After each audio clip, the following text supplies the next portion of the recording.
لباس میں نے زید کی الماری کے اندر ہی ہینگر میں لٹکا کے رکھ دیا۔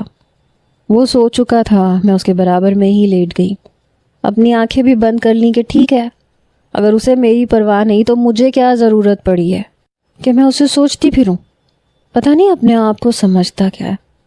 بہت رونا آ رہا تھا لیکن میں نہیں روئی، آنکھیں بند کر کے سونے کی کوشش کرنے لگی، اور کچھ دیر بعد مجھے نیند بھی آ گئی۔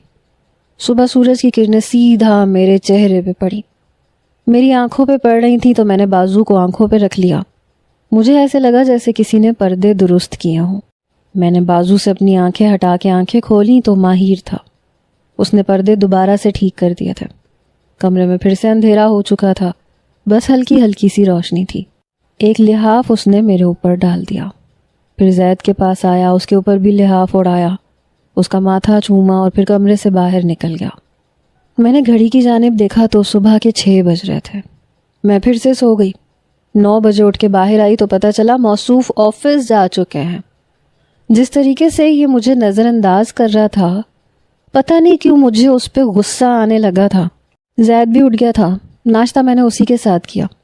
پھر وہ مجھے اپنی ڈرائنگز دکھانے لگا، باتیں کرنے لگا۔ ملازمہ کہنے لگی بیگم صاحبہ آپ کے لیے دوپہر کو کیا بناؤں؟ میں نے کہا کچھ بھی بنا لو، کھا لوں گی میں۔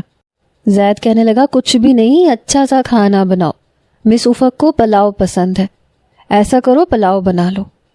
ملازمہ کہنے لگی جی صاحب جی نے کہا تھا کہ ان کے کمرے میں آپ کے ولیمے کا جوڑا پڑا ہے، 5 بجے تک تیار رہیے گا، وہ آپ کو